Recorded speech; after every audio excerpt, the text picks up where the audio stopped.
Request permission to come aboard, sir. Permission granted. Midshipman Ingham reporting for duty, sir. Lieutenant Commander Vaughn, Executive Officer. Welcome aboard, Mr. Ingham. Your orders, Mr. Ingham? Oh, yes, sir.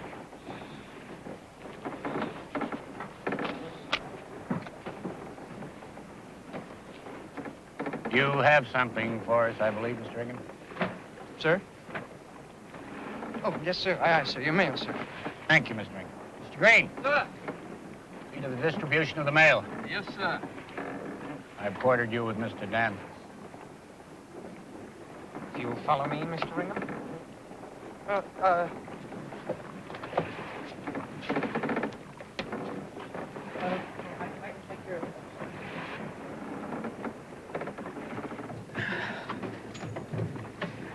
First midshipman duty? Oh, well, yes, it's my first ship as a midshipman, yes, sir. Wrong. What, sir? My name isn't Sir. It's Arthur. Fred. I've been a midshipman for 3 months.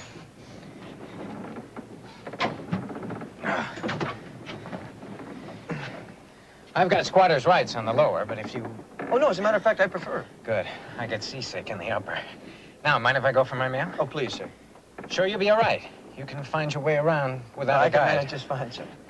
Oh, be prepared. For what? You'll be the first newspaper we've had in 3 months. Be prepared to answer lots of questions. Adios, Fred. Adios, Arthur.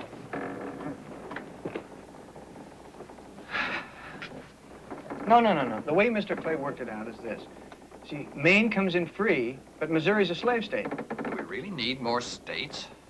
They just published the new census before I left. Do you know how many people are living in the United States these days? 10 million. 10 million? Gentlemen, Captain Mountain, I came down to your mess, gentlemen, because I'm just as hungry as you are for news from home. Keep your seat, Mr. Vaughn. Captain Minton, my pleasure to introduce Mr. Frederick Ingham. Ingham? How do you do, Captain Minton, sir? Gentlemen, please. Captain, sir? No, thank you.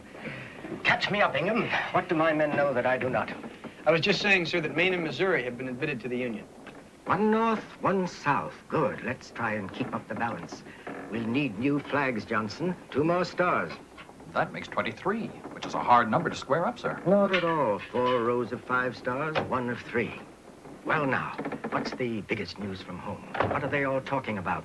There's lots of talk about buying Florida, sir. The last I heard... Well, the Spanish have put a price on it. Gentlemen, Good evening, sir. good evening, Captain. Mr. Nolan? Vaughn. My day at your mess, I believe, Mr. Vaughn. Come in. Oh, I believe I have your seat, sir. Please, I hope I'm not intruding on any official business, Captain. Not at all. Mr. Nolan, Mr. Ingham. Mr. Ingham, my pleasure. Very pleased to meet you, Mr. Nolan, sir. I've outstayed my welcome back to the quarterdeck. I trust you'll find us pleasant company, Mr. Ingham. Thank you, sir.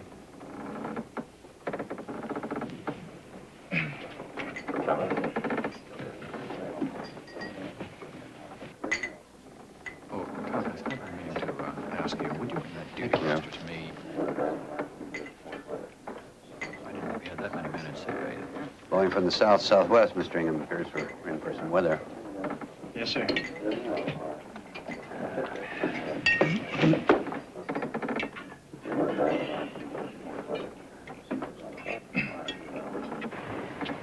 Who blazes is he? Is he the chaplain? No. Well, who is he? What's the big mystery? I've got an ankle as big as a melon and not a word of explanation from you. His name is Nolan. I heard his name. I'm not deaf. I want Phillip Nolan. Phillip Nolan. Are you saying such a man exists? Well, you've just seen him. I thought, Good God. What did you think? I thought... I've heard the story, of course. I thought, I think everybody thinks that it's just a myth, like the Flying Dutchman. That was Phillip Nolan, the man without a country. But the men at the mess, you all seemed amiable to. Well, why not? If the story's true, he's a bloody traitor. I mean, the man has betrayed his country. You can't just... How can you talk to a man like that? Mr. Danforth, if you start aft now, you'll be just in time for your watch. Yes, sir. You couldn't believe the story, huh? I don't see how it could be possible, sir. The United States does not send men into exile. Mr. Nolan has been in exile for 13 years. How long aboard this ship, sir? 2 years. Before that, 2 years with the Intrepid, 4 years with the Valiant. Excuse me, sir. If the story's true, then it's also true that Nolan's a traitor. I can't understand how people can sit at the same table with him. How can they tolerate his presence? He's a tolerable man. Nolan, sir? Phillip Nolan? Then Nolan is a traitor, isn't he? The court said so, didn't it? I don't know, sir. Now listen to me, Mr. Ingham. Listen to me. Nolan was a young officer in the artillery. He was stationed at Fort Massac on the Mississippi, out in the old Louisiana Territory. And it was there that Nolan first met Aaron Burr. Well, you know Burr in the year 1805. He'd killed Alexander Hamilton in that duel. And popular opinion and Thomas Jefferson had driven him out of house and home, politics, and respectability. So he headed west. Because he had a certain incredible idea. That's what Jefferson refuses to fight.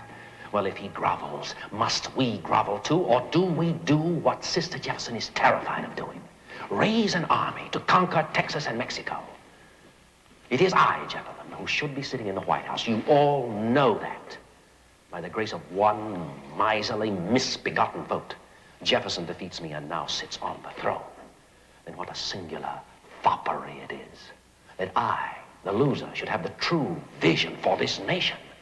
And he, the winner, cannot see the end of his nose, for I am right in this and he is wrong. I cry for action now. He whimpers for a watchful waiting. Which do you choose, gentlemen? Where do you look? To the horizon with me, to the sun, to the future, to Mexico, to a country glorious now, reaching for destiny now, or with Jefferson and the status quo? Look at the map, gentlemen. Look at the inevitable. Texas must become a part of the United States. Mexico must become a part of the United States. Look at the map. Look at the drive of history. The boundaries of this country must go from sea to sea. Well, you know about Aaron Burr. He was simply one of those born to command. Jefferson couldn't hound that out of him. And in 1805, he could still turn any young officer's head. You wouldn't think of joining. You'd become a deserter. I would not be a deserter. I would simply be leaving an army that does nothing to join an army of dedicated Americans. Dedicated to the growth of this country, dedicated to joining Texas and Mexico with our union. Would you declare war for the sake of Aaron Burr? Aaron Burr's principles happen to be mine. This country has a destiny. A destiny that reaches from sea to sea. Any patriot sees that. Mr. Burr sees it, even if Mr. Jefferson does not. Mr. Jefferson happens to be the President of the United States. Because of one misbegotten vote. If one muddlehead in Washington had cleared his head long enough to make one vote properly, Mr. Burr would be in the White House and we would be riding into Mexico. Pick your heroes badly, Phillip. Burr doesn't want Texas for the United States. He hates the United States. Wrong. He wants Texas for himself. Wrong. An empire of his own. Texas, Mexico, South America. And when he's got his kingdom, he'll throw all you little patriots out with a dead meat. Sir, Mr. Burr is a patriot. The lieutenant may have been right. We don't know, probably never will. Whether Burr was a flaming patriot or a would-be emperor. All we know is he did seduce quite a few young pup officers with that siren mouth of his. They deserted from the regular army, eager to lie down and die for the sanctification of Aaron Burr. Luckily, a whole plot was nipped in the bud before they could even group for a march on Texas. And Mr. Burr was brought to trial before the circuit court, Chief Justice John Marshall presiding. Nor in a condition to make war, however treasonable, cannot constitute treason. Treason against the United States shall consist only in levying war against them. What is the natural import of the words levying of war, and who may be said to levy it? In the case of the United States against Bowman and Swarthout, it is said that in this opinion, all this money, it is the act of to procurement. waste a trial on a man who could give lessons in which is the treason overt to act of Benedict treason, Arnold? must be testified to Get to by the witnesses point. in order. Hang him. The jury have now heard the opinion of the court on the law in this case. They will apply the law to the facts and will find a verdict of guilty or not guilty as their own consciences may direct.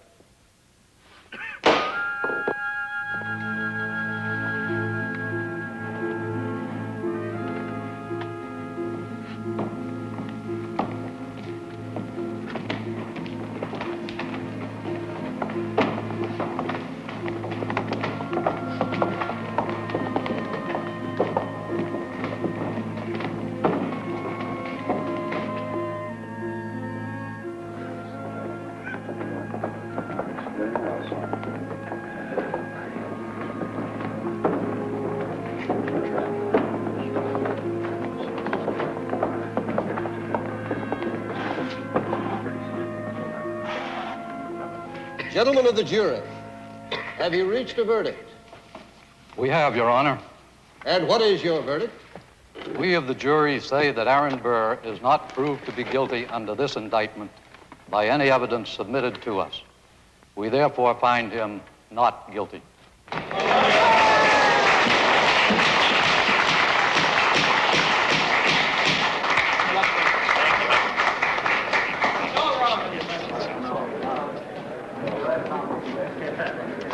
Innocent. My God, innocent.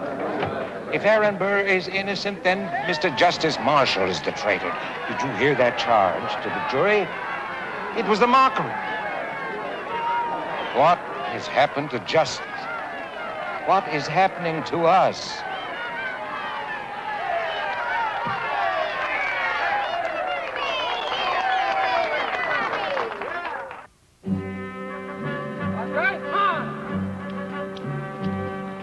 And what about the young officers who followed Burr? Were they also acquitted of conspiracy? Listen to the wheels of justice grinding exceeding fine. All rise.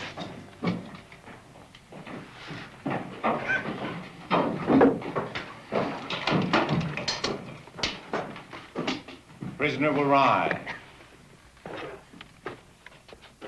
Mr. Nolan, you were party to a plot against the United States. For the United States, sir, not against the United States. Hold your tongue, sir, until given permission to speak. This court, sir, has taken into consideration the fact that your generation of Army officers does not know the real meaning of war, hence the real meaning of loyalty. But our generation, sir, all the men sitting on this bench fought in the Revolution. We fought for an idea called the United States. We fought, we bled. We were willing to die for that idea. As I am, sir. We have handed over to you the results of our victory. We have given you a country. We've handed to you our dream come true. The cavalier manner in which you accept it amazes us. We fail to understand how you could deny the flag that we have handed you and become involved in the traitorous notions of a rascal. A patriot, sir. Aaron Burr is an assassin and a turncoat. Aaron Burr has been acquitted, sir. Who would bargain away the whole idea of the United States. Damn the United States! I wish I may never hear of the United States again.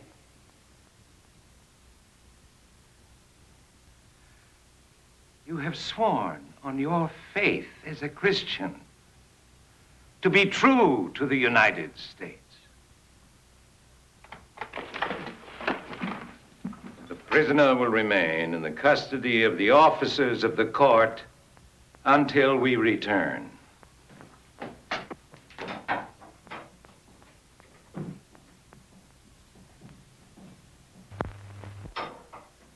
Good God, Nolan.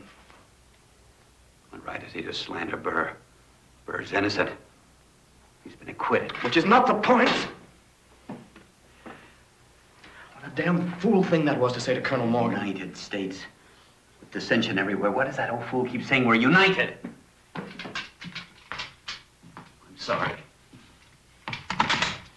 I'm not the one to apologize to. As soon as they return, tell him you're sorry. And for God's sake, drop this damned hot-headed swagger. It's going to send you to prison if you persist. All right.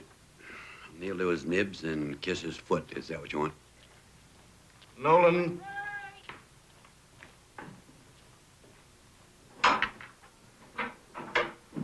All rise.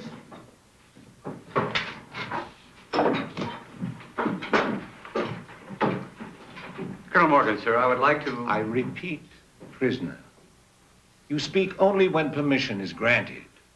Colonel, sir, with the utmost respect, I submit that the prisoner... The same rule of order pertains to prisoner's counsel. Prisoner, hear the sentence of the court. The court decides, subject to the approval of the president, that you may never hear the name of the United States again. Marshal, you will take the prisoner to Orleans in an armed boat. You will deliver him to the naval commander there. You will receive your written orders from the officer on duty here this evening. This court is adjourned.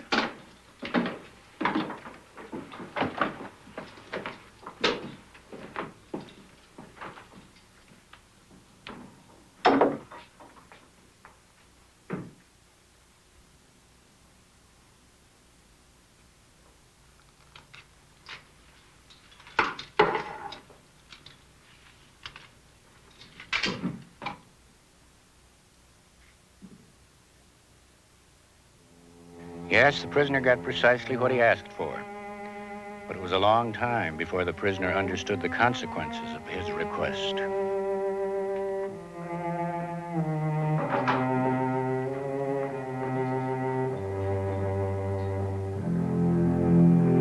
But he was such a young man when he said it. Good God, do we condemn men to exile for life for losing their tempers? We did it in this case, Mr. Ingham. 3 old men did it. Done. He boarded his first ship in New Orleans in 1807.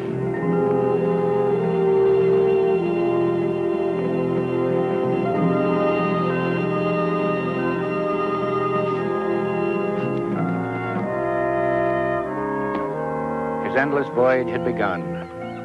He was the man without a country.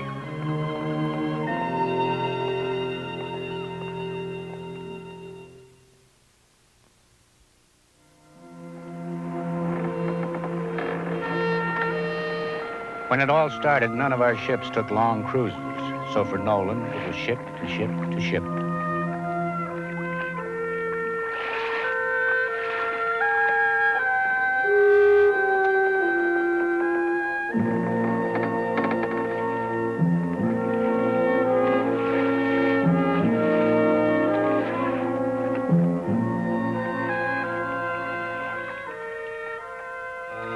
And he always carried the same orders.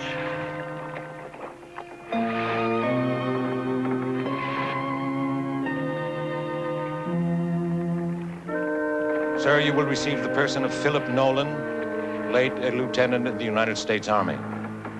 You will take the prisoner on board your ship and keep him there with such precautions as shall prevent his escape. You will provide him with such quarters, rations, and clothing as would be proper for an officer of his late rank. He is to be exposed to no indignity of any kind, nor is he unnecessarily to be reminded that he is a prisoner. But under no circumstances is he ever to hear of his country or to see any information regarding it. Before the end of your cruise, you will receive orders which will give effect to this intention. Signed, Colonel A.B. Morgan, United States Army.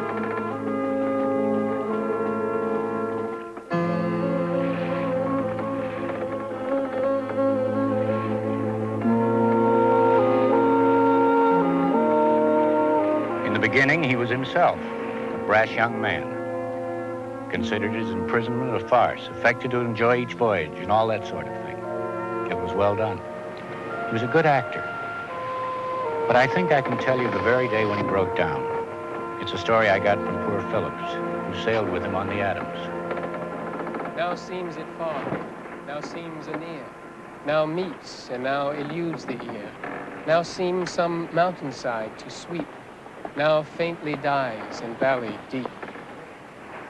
Well, Mr. Nolan. Gentlemen, I seem to hear some noble lines, not quite Shakespeare, but... Scott, Mr. Nolan. Oh. Walter Scott. It's his latest book, The Lay of the Last Minstrel. The crew of the Dauntless sent it over, that English frigate with the fleet in Algeciras. Oh, yes. Is it good, Mr. Phillips? Oh, marvelous, sir. Full of magic and border chivalry. Richard Musgrave, noble knight, has just been killed in battle, laid on his shield, put to rest in his father's grave. And now the minstrel is about to sing over the grave. Here you are, sir. Your turn to read. Oh, I don't know. It's been some time. Well, it's good exercise, Mr. Nolan. Like singing. La, la, la. Reading aloud is good for the throat. Walter Scott, The Soldier's Poem. All right. Seems now as if the minstrel's wail, now the sad requiem loads the gale. Last o'er the warrior's closing grave, rung the full choir in choral stave. Should be music, shouldn't it? After due pause, they bade him tell why he, who touched the harp so well, should thus with ill-rewarded toil wander a poor and thankless soil, when the more generous southern land would well requite his skillful hand. The aged harper, howsoe'er his only friend, his harp was dear, like not to hear it ranked so high above his flowing poesy. Less liked he still that scornful jeer misprized the land he loved so dear. High was the sound as thus again the bard resumed his minstrel strain. End of Canto 5. Canto 6. Breathes there the man with soul so dead, who never to himself hath said, "This is my own, my native land."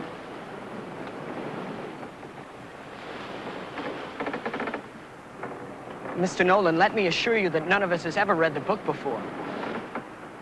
Whose heart hath ne'er within him burned, as home his footsteps he hath turned, from wandering on a foreign strand.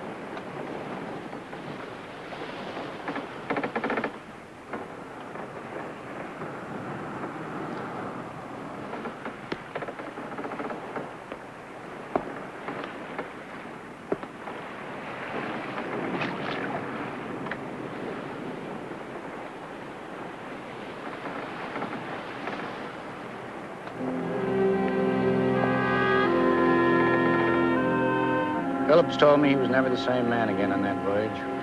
Very shy afterwards. Seldom spoke unless he was spoken to, and then to a few personal friends. He has friends, you know. They're men who like Nolan. Just that incident, that one incident broke his spirit? Let's call it the first one.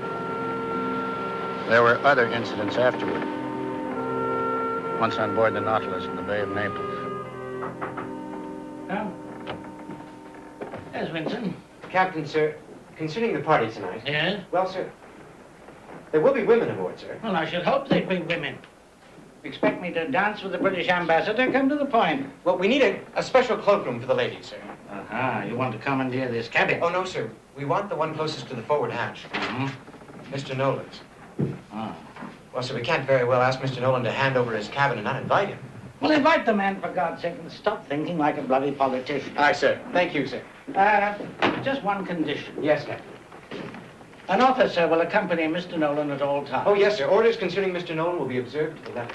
There will be no mention of home in Mr. Nolan's presence. Oh, no, sir. Thank you, sir.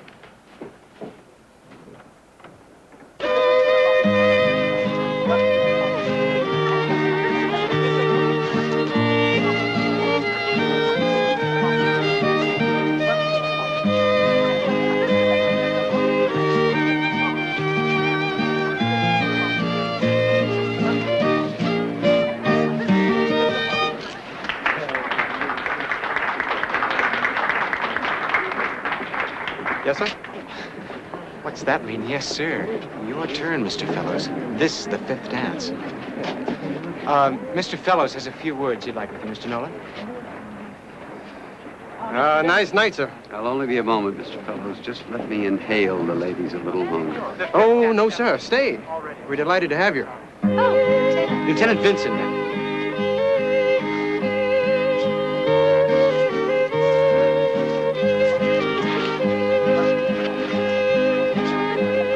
Man, this is the highlight of this tour. The highlight of my life. I'll be dancing with the celebrated Mrs. Grant. Oh, Mr. Vincent, I feel that you've all been rehearsing these little compliments just to make a married lady feel single. Oh, no, ma'am. Oh, yes, Mr. Vincent. Mr. Nolan, do you remember a Miss Rutledge from Philadelphia? Indeed. You would expect that lovely lady to remember me. Would you care to dance with me, Mr. Nolan? Vincent. Sir. By all means, sir. By all means.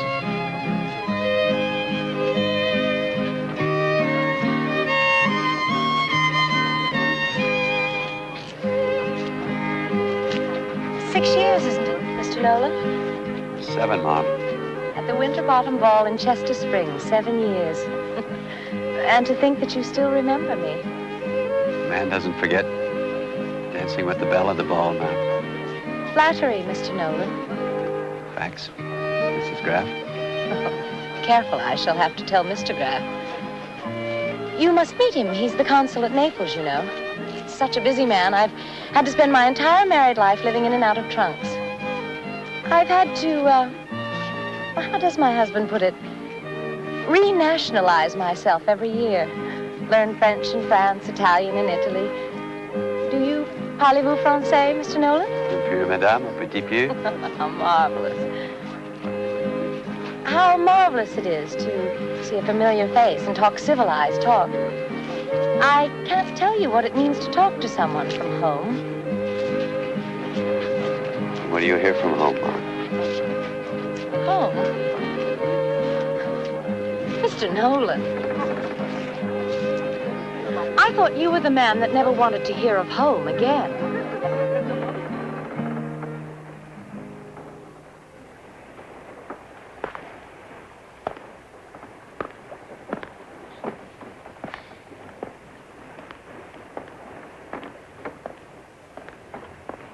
Play some other blasted tune. Which? The lies about him are legion, but these are true stories I'm telling you. I'll tell you another one, and a happier one, though it happened during the war. Nolan was still aboard the Nautilus. The year, of course, was 1812.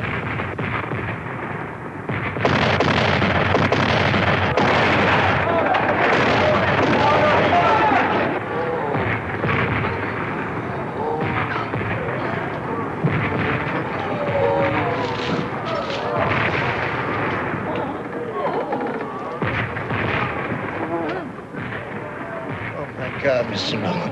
Vincent. It's hell up there. No officers left.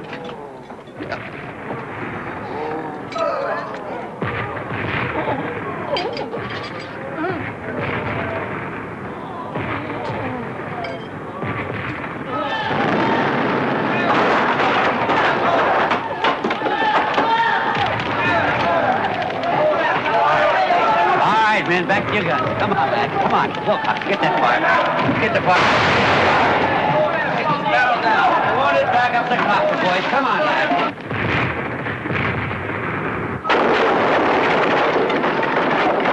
All right, boy. Willingham, get over there. Gotta get the fire out. Get that fire, man. The bucket. Get the other bucket. Carter, get the bucket. Get the wounded man up to the cockpit. Come on, get that number 1 over there. Get that gun over there. Come on, lads. Come on. Easy there, easy there. Let up some slack. Heave on that line, man. Give on that line. Give on that line. All right, look sharp, lads. Aim for the mast. Wait for my command. Gun number 1 ready. Gun number 2. Number 3. And number 4.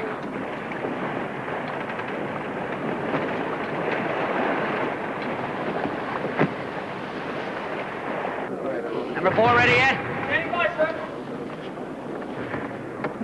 All right, lads. Easy as she goes.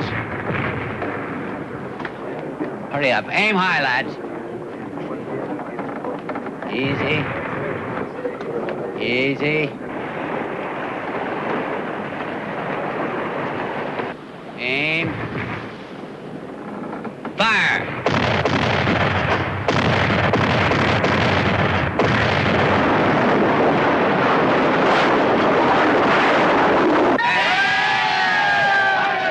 Well done, lads. Get the power up. Give them another dose. Come on, boys. Hurry it up. Come on.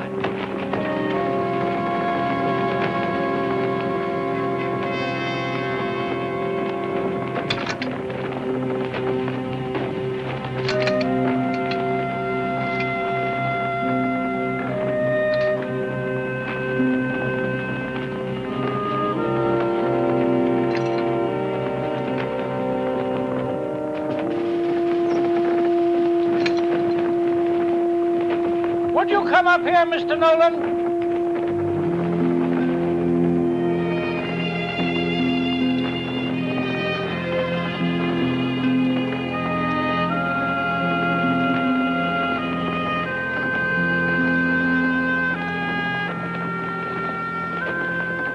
Mr. Nolan, we're all very grateful.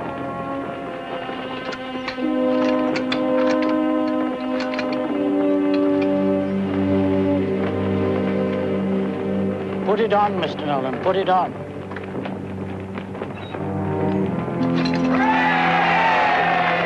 I shall not forget this day, Mr. Nolan, and you never shall, sir. You will be named in the dispatches. Further, I intend to write a letter to the Secretary of War.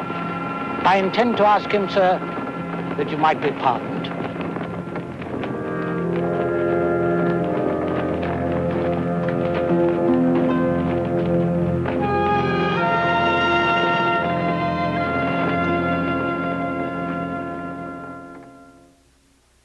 Two things Nolan's never parted with over the years. His old army cloak and that sword that Captain Pendleton gave him after the battle. And did the captain make a special plea for his pardon, sir? Captain, sir. Mr. Ingham, sir. Yes, Ingham. Did he ask for Nolan's pardon, sir? He did. And? Nothing ever came of it, ever. Why, sir? Mr. Ingham, have you ever tried to cut through the politics of Washington City? Sail ho! Next point, starboard bow, Captain.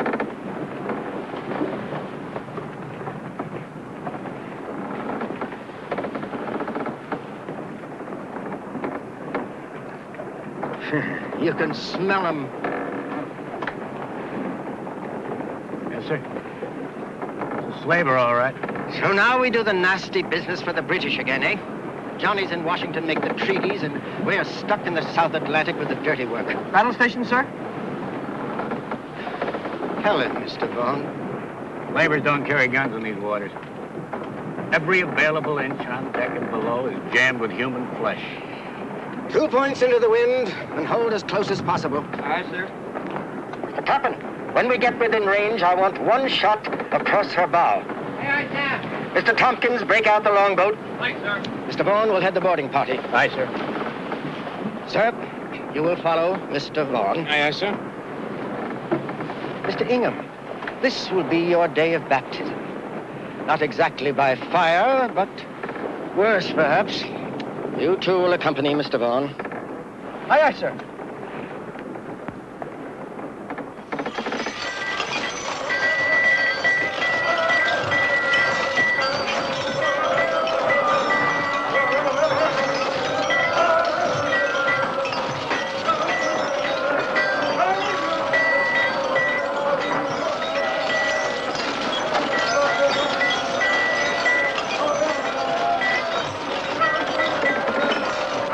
Mr. Ingham, why don't you go topbow?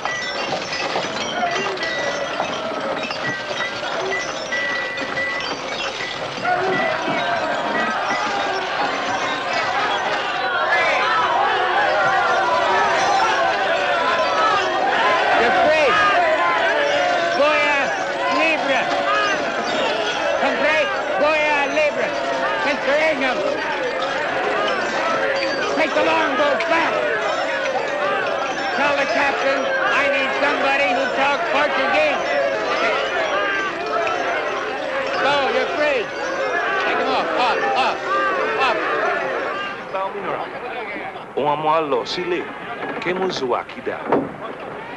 Here, Mr. Nolan, give me your hand.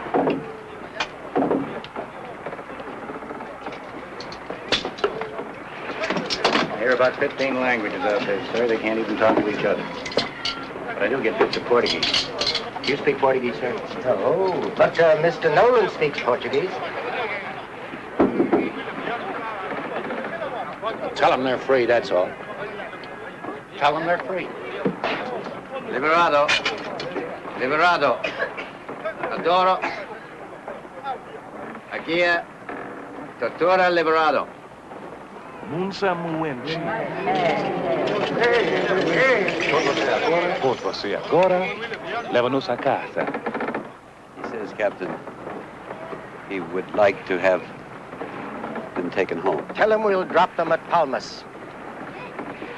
Eva, veritas pas Palmas. Los y Palmas. No a Palmas, no.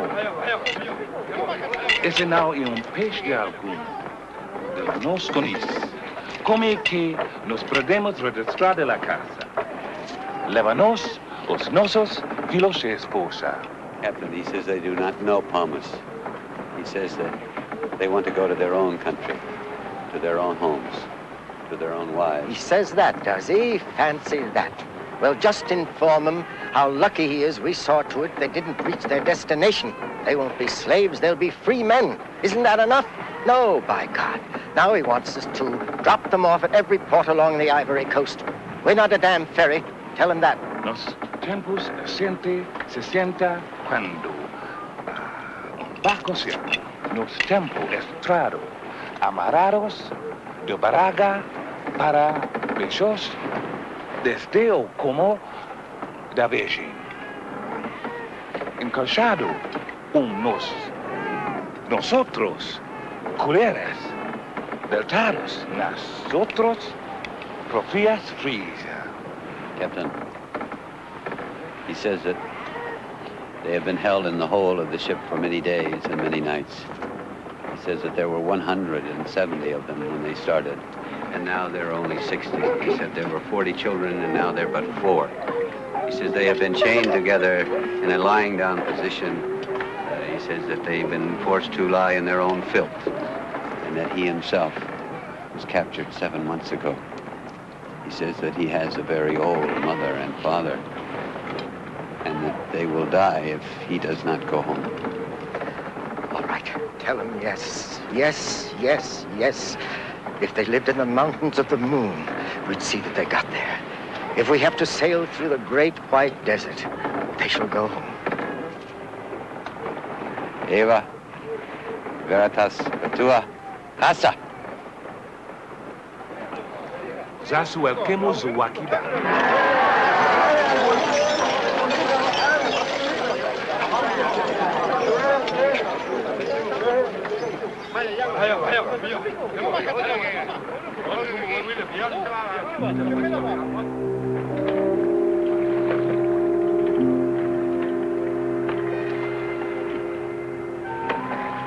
Frederick. Sir? If you're ever tempted to say a word or do a deed that puts a bar between you and your country, pray that God send you home to heaven. Think of home. Talk of it. Write of it. Hold it closer to you the further away you go. And when you're free, go back to it the way those black slaves are going back to theirs. I will, sir, I will. Never dream a dream. But of serving her as she bids you, though it be through 1,000 hells. Never let a night pass that you don't pray God to bless her and guide her, your country and your flag. Remember that behind all those men and all the officers, the government is your country. Your country. You belong to her as you belong to your own mother. Stand by her. I will, sir. If anyone had said that to me at your age. That was the strange beginning of our friendship. Evening, Mr. Ingham. Evening, sir. It's evening for the stars. Oh, yes, sir. And the moon. You know much about the stars, Mr. Ingham? Yes, sir. We learn everything there is to know before we become midshipmen, sir. Indeed. You know the name of that star 40 degrees over the bowsprit? Cassiopeia, sir? Cassiopeia. Who was Cassiopeia, Ingham? Sir. They don't teach mythology in the military, do they? No, sir. No. They're much more concerned with mathematics. For centuries, men have been fascinated by the stars, but I was always interested in the moon. Do you know much about the moon, Mr. Ingham? Oh, some things, sir. We, in our own cynical modern way, we salute the moon. We do, sir. Oh, yes. Moon over your shoulder, make a wish, that sort of thing? Yes, sir. Moon, husband to the sun. The most sacred symbol of Greek times. They say that, was it Endymion, was married to the moon. He introduced me to the folklore, to the other meanings of the constellations. He made me take the one simple step from education into learning. Come in. Come in, Mr. Ingham. Thank you, sir. Close the door. Sit down. I'll be right with you. Put these things away here. Well. Oh, yes, that's my library, given to me by officers on different ships. They gave them to me. It's quite all right, quite acceptable. They were all published outside of America. And as long as there's no reference to America, it's quite acceptable. Oh, don't look embarrassed. I can speak of America in my presence, even if you can't, Mr. Ingham. Let's see. Oh, yes, you might be interested in this scrapbook. I believe that every man should have a diversion other than his profession, don't you, Mr. Ingham? Yes, sir. Well, perhaps you might be interested in these plants. My hobby is natural history. Now, these are plates of plants you might be interested in. How do you collect your specimens, sir? Oh, I get them from the crew and officers, and I made scavengers out of all of them. See, they bring me all kinds of things.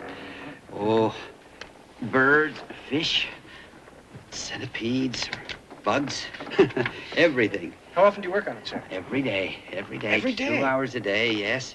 Of course, I have 5 hours for reading, and then sometimes I work with the surgeon, and sometimes I talk to the men and the officers, and I like to go aloft. Particularly like to go aloft at night. I find that a very reflective time, don't you? Well, let's see. Oh, yes, that English newspaper may be of interest to you. I'm allowed foreign newspapers. This particular one, however, looks as if the censor shears have done their duty. Might be a little difficult for you to peruse. However, I doubt if it was anything more offensive than the advertisement for a packet boat from Southampton to New York. Have you ever been to New York, Mr. Ingham? Oh, I'm so sorry.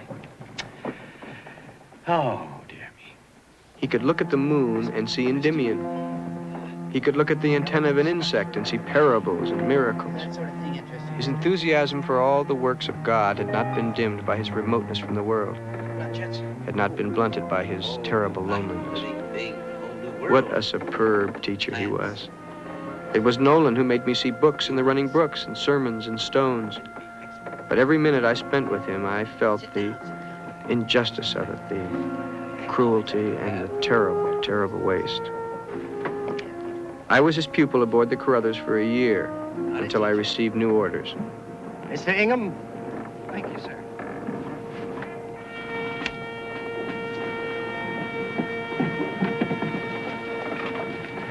Good luck, Mr. Ingham. Glad to have had you aboard.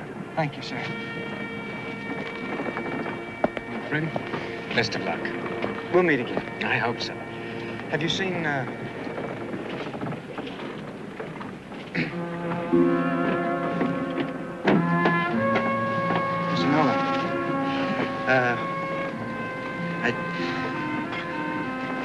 I've learned more from you, sir, than,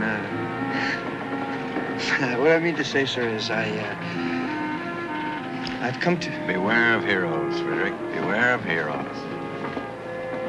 If I write you, Mr. Nolan, will you write me back? Oh, no, I think it's best you forget me. Just forget me. I will write you, Mr. Nolan. I did not see Mr. Nolan again for 10 years. I wrote to Mr. Nolan as I'd promised. I never received a reply, but I wrote whenever I would learn of his whereabouts on this ship or that ship sailing, forever sailing. I wrote to him about myself and my own voyages. I never wrote about the Forbidden Land. But in 1830, I met an old friend. It happened when I was Captain Eddington's aide when we met the Brandywine at sea. Captain, I want you to meet my aide, Lieutenant Ingham. How do you do, Pleasure, sir? sir. I'd like you to meet Lieutenant Danforth. Arthur! Fred, how What a are great you? surprise! How long's it been? I'm not sure. I think 10 years. Right, the Carruthers and Captain Minton and all that. Come down below. Let's talk in my quarters.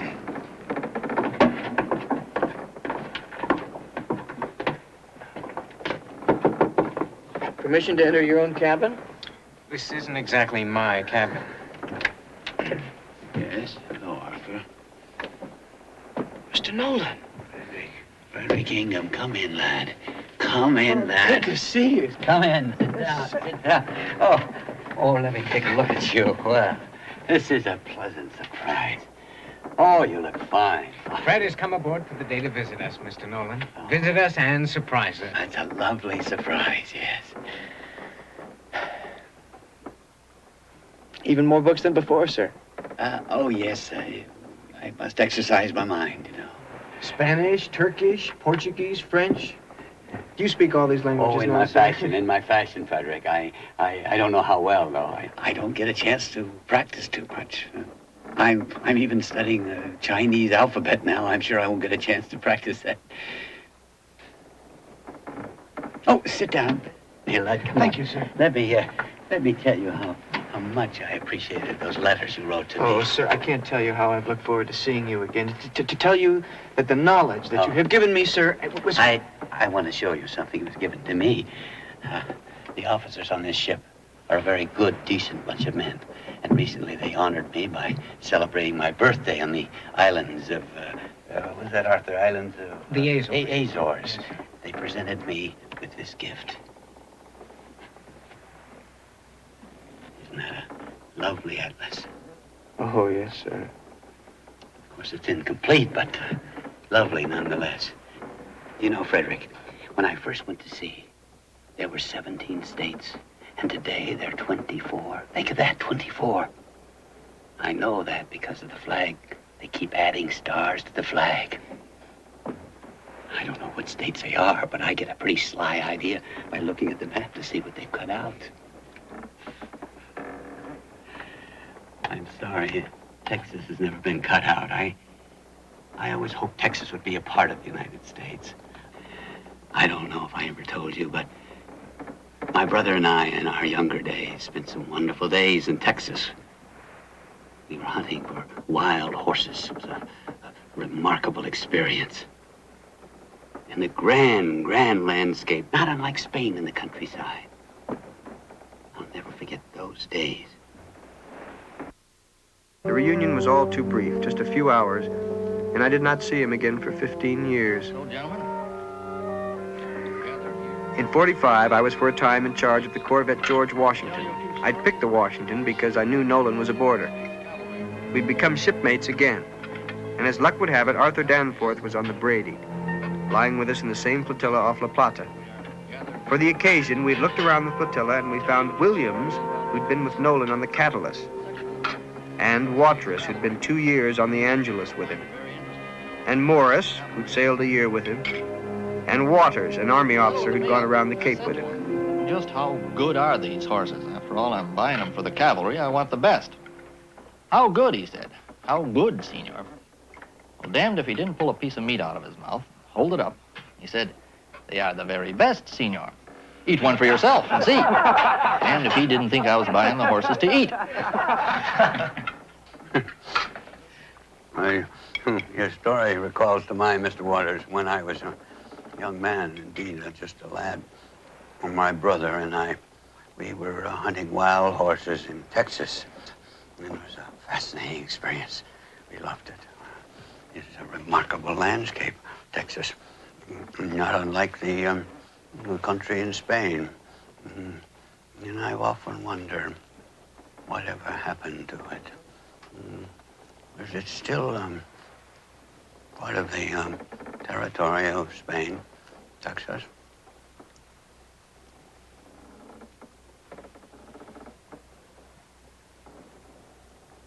Oh, no. Oh, I'm sorry. I completely forgot. I'm quite... This wine. I hope I didn't cast a pall over the conversation.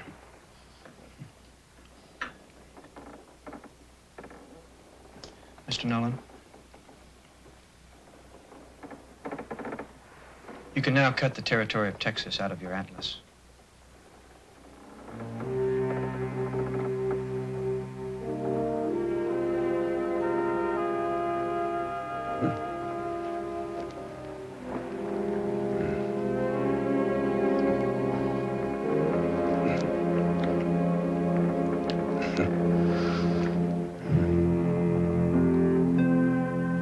That was even an act of audacity on Danforth's part to give me his silent approval, for I was probably the first officer in almost 40 years to break the trust I had given Nolan information about the United States.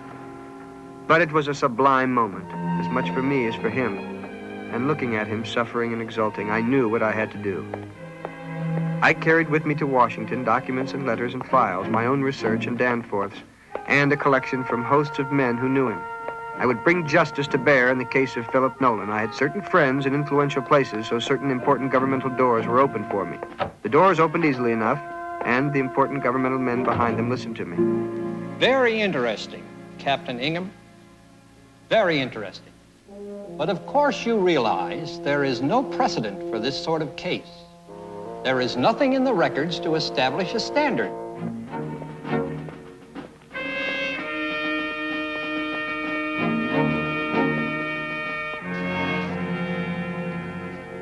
Captain Ingham, sir, we appreciate the sincerity of your intentions, and we are in full sympathy. The case is one that merits the most profound attention of this department. But...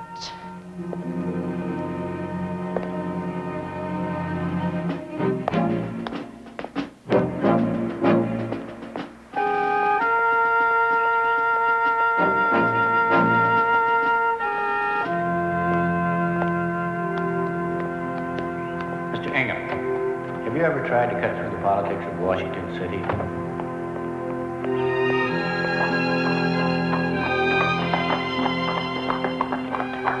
I had come with only 4 days' leave, and time was running out.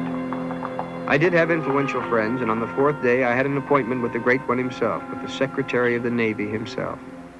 You can right this unspeakable wrong, sir. You can do it with a stroke of your pen. Do it, sir. Give Mr. Nolan his freedom. 38 years of exile for a young man's one unthinking utterance. Give the old man his freedom now, sir. He's earned it 1,000 times over. What a gross miscarriage of justice. No man should be keel-hauled so long, whatever the crime. Do you agree? With all my heart, sir. Certainly the armed services should never be guilty of such reprehensible animus. But the first fact we must keep in mind is that all the records on Phillip Nolan were burned in the sack of Washington in 1812. And where there are no records, there can be no redress, eh, Mr. Ingham? Sir, the men on the ships... But we are not so inclined. We will not justify an injustice on a technicality. In this man's Navy, we deal from compassion, not technicalities. But let us look a little deeper, compassionately. There are other questions that must be considered.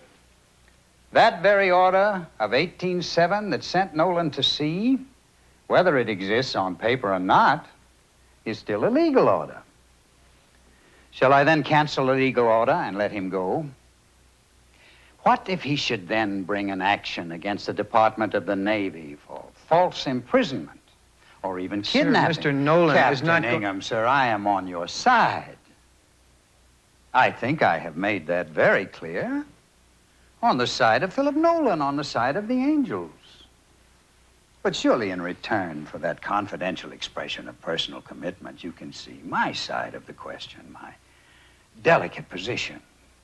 If there are no papers, no orders... No, there are no papers, there are no orders. There is only the man. He lives, he breathes, he suffers. Captain and you... Containment, Captain, containment. It is the least I expect of an officer in the Navy.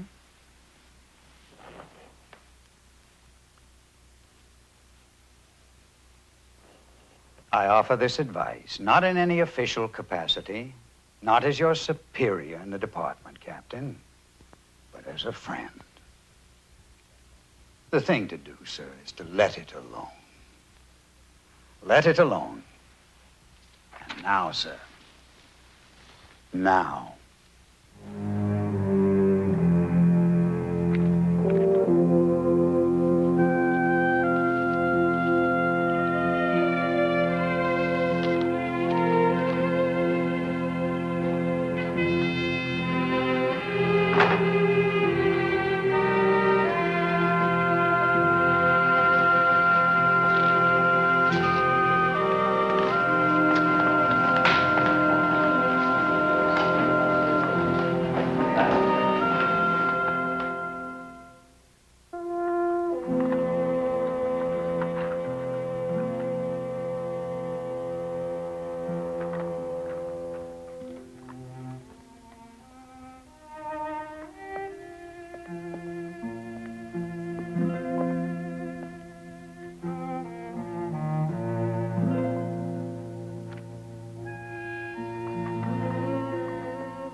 My dear Fred, I tried to find heart and life to tell you it is all over with poor Nolan.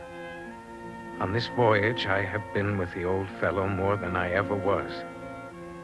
In recent days, I could see that he was not strong. The doctor had been watching him carefully, and yesterday morning... Come in. Captain, Mr. Nolan wants to see you. Send him in. In his stateroom, sir. This morning, he did not leave his stateroom, so I went and knocked on his door. He let you in? And asked for you. Well, he's never asked anybody to his quarters on this voyage. You'll know why, sir, when you see his quarters.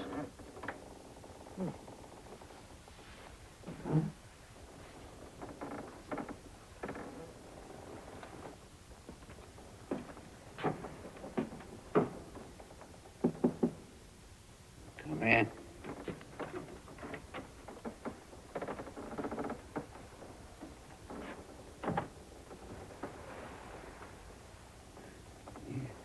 You see, I have a country here.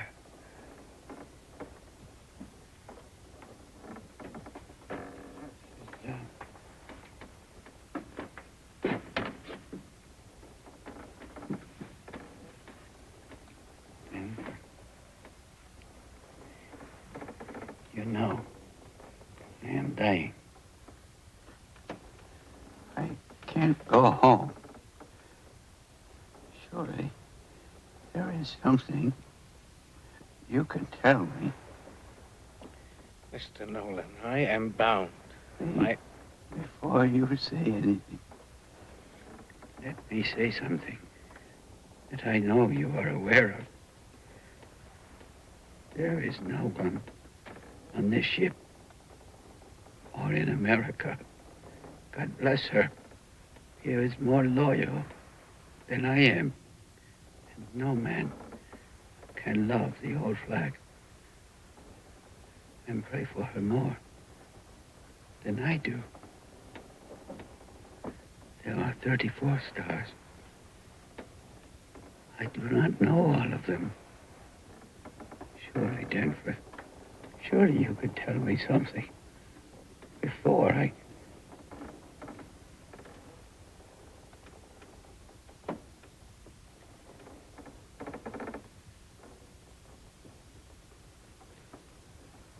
Where shall I begin? God bless you. God bless you, Danforth. God bless you. Oh, give me the names. Tell me the names, all the names. That is not a bad beginning. Let us begin with the names. Yes. Bring map. Get the map. Bring the map over here. Down here. Draw. Draw on it. Draw.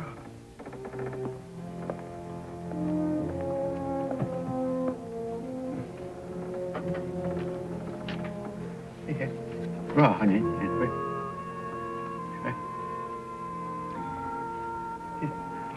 Well, sir, as best I can, there is Texas. Yeah. As you know. Yes. Yes, Texas. That gold star there, I believe, is where my brother's grave is. But I know, Texas. Please, draw the others in. Yes. Yes. California. California. Oh, so large. Above that, there's Oregon. Oregon, yes. Oh, tell me. Draw them in. Draw them all in, Danforth. Draw them all in. The south, there's Florida. Florida. Oh, Fred. Fred, I swear to you that I felt like a monster that I had not told him everything before. Danger or no danger. Delicacy or no delicacy. Who was I, that I should have been acting the tyrant all this time over this sainted old man who had years ago expiated in his whole manhood's life the madness of a boy's treason? And the last state to be admitted in this territory was Kansas, which was just 2 years ago. Yes. 34 states. 34. 34 stars.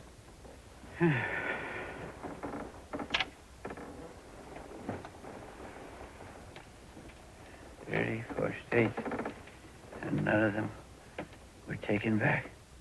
No, sir. Never. And Beau was not successful. Thank God for that.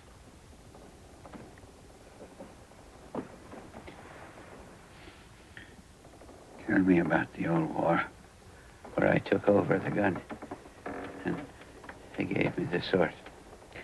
That was the Second War of Independence. We call it the War of 1812. Yes, it was the British we fought. Why?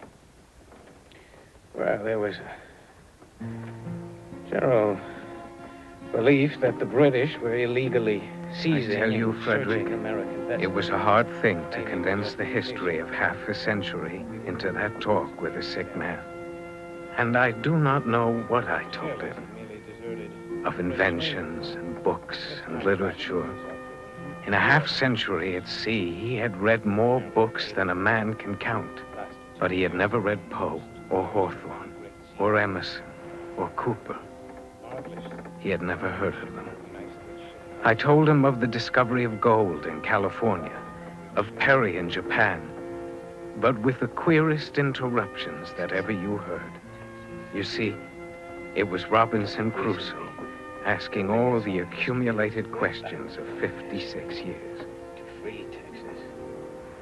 In 1845, the government established an institution called Annapolis in Maryland, which is designed to train young naval cadets to serve as officers on ships. And, of course, West Point in 1802, you know about it. It still turns out young Army officers. Who was in command of the Legion of the West? A very gallant officer named Grant. Grant. Where are the headquarters? Well, by our last news, Grant is about to establish his headquarters at Vicksburg on the Mississippi River. I would say about 100 miles, more or less, above your old Fort Adams. Yeah. That would probably be on the old Vicks plantation. That's very interesting. I told him everything I could think of that would show the grandeur of his country and its prosperity. But I could not make up my mouth to tell him a word about this infernal rebellion. How could I tell the old man that his new country, his great, new, beloved country, has cut itself in two, and North and South are eating each other alive? Very interesting. Danforth, who is our president now? His name is Abraham Lincoln. Could that be the son of old General Benjamin Lincoln? I met him once during the Indian Treaty. No, sir. Mr. Lincoln is a Kentuckian. He's a man who came up from the ranks. Good. That's good. Time for a rest, sir. Oh, no, wait. I have something here I would like you to read.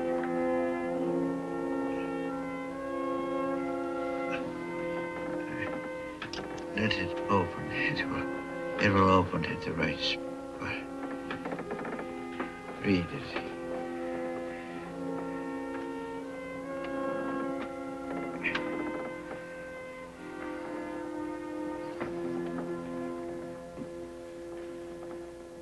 For ourselves and our country, O gracious God, we thank thee.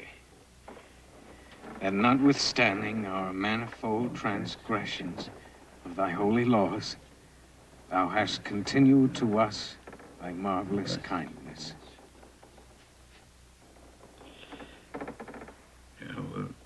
Near the end of the book, there is a passage about the president. Read that. Let us pray for the president. Send him help from the sanctuary and strengthen him out of Zion. Almighty God, whose kingdom is everlasting and power infinite, have mercy upon thy whole church, and so rule the heart of thy chosen servant, President Lincoln. Lincoln. Our president. Our president. Thank you, Danforth. Good friend. Now I think I will sleep.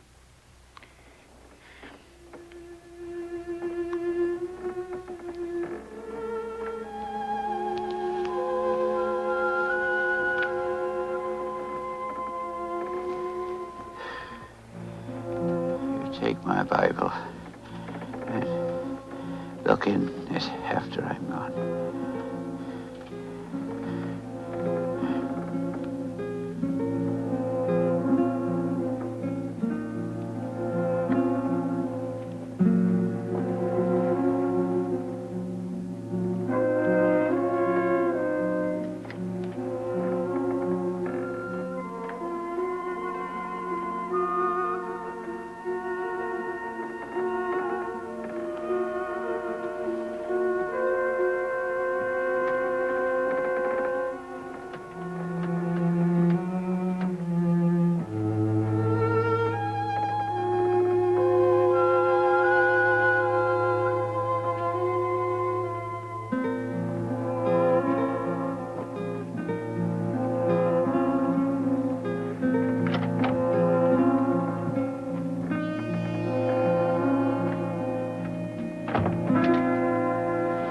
Unto Almighty God, we commend the soul of our brother departed, and we commit his body to the deep, in the sure and certain hope of the resurrection, unto eternal life, through our Lord Jesus Christ.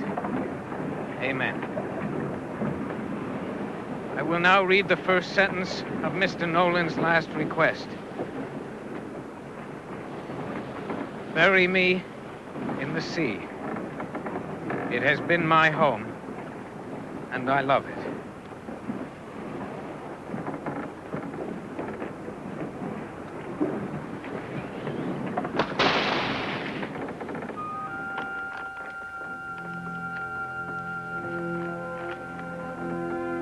bury me in the sea. It has been my home, and I love it. But will not someone set up a stone for my memory at Fort Adams or at Orleans, that my disgrace may not be more than I ought to bear?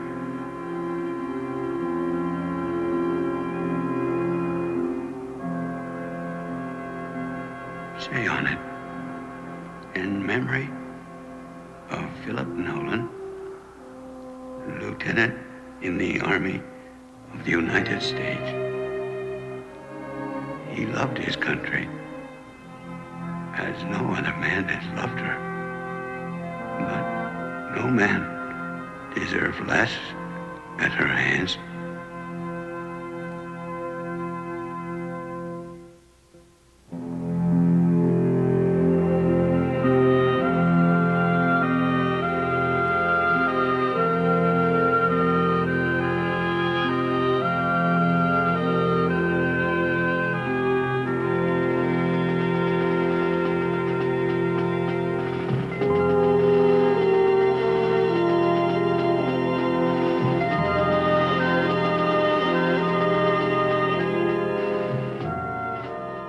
Thanks for watching. If you'd like to help us produce more compelling historical content like this, please like, comment below, and share this video with fellow history buffs. And of course, be sure to subscribe to help keep history happening.